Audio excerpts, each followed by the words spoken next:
চলতি বছরের 11 নভেম্বর পাকিস্তান থেকে ৩৭০টি কন্টেইনার নিয়ে চট্টগ্রাম বন্দরে ভিড়ে পণ্যবাহী একটি জাহাজ। ১৯৭১ সালের স্বাধীনতা যুদ্ধের পর প্রথমবারের মতো পণ্যবাহী জাহাজটি সরাসরি পাকিস্তান থেকে বাংলাদেশে আসে। কার্গো জাহাজের পর এবার শীঘ্রই চালু হতে যাচ্ছে পাকিস্তান ও বাংলাদেশের মধ্যে সরাসরি ফ্লাইট।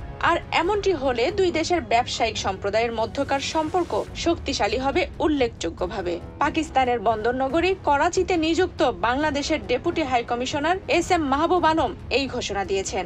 ৬ ডিসেম্বর শুক্রবার এক প্রতিবেদনে এমনটাই জানিয়েছে পাকিস্তানি সংবাদ মাধ্যম এক্সপ্রেস ট্রিবিউন।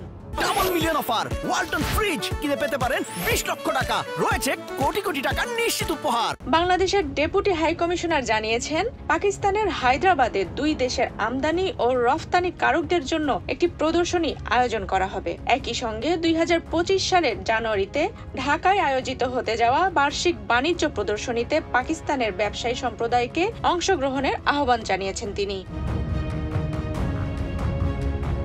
এ সময় ডেপুটি হাই কমিশনার জানান, বাংলাদেশের অন্তর্বর্তীকালীন সরকারের প্রধান উপদেষ্টা ডক্টর মোহাম্মদ ইউনূস পাকিস্তানের সঙ্গে বাণিজ্য বাড়ানোর সম্ভাবনাকে কাজে লাগানোর উপর জোর দিয়েছেন।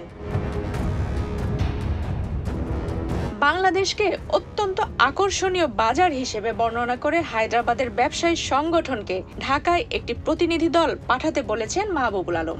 পাশাপাশি প্রতিশ্রুতি দিয়েছেন পাকিস্তানি ব্যবসায়ীদের ভিসা প্রক্রিয়া পর্যবেক্ষণ ও ত্বরান্বিত করারও। করাচিতে নিযুক্ত বাংলাদেশের ডেপুটি হাই কমিশনার উল্লেখ করেন, বাংলাদেশ তার দেশীয় পণ্য ৮০টি দেশে রফতানি করে বিলিয়ন ডলার রাজস্ব আয় করছে। পাকিস্তানের সাথে শক্তিশালী বাণিজ্য সম্পর্কের মাধ্যমে সেটি আরও সম্প্রসারণের উপর জোর দেন তিনি। আফসানা রিপা, বাংলাদেশ প্রতিদিন।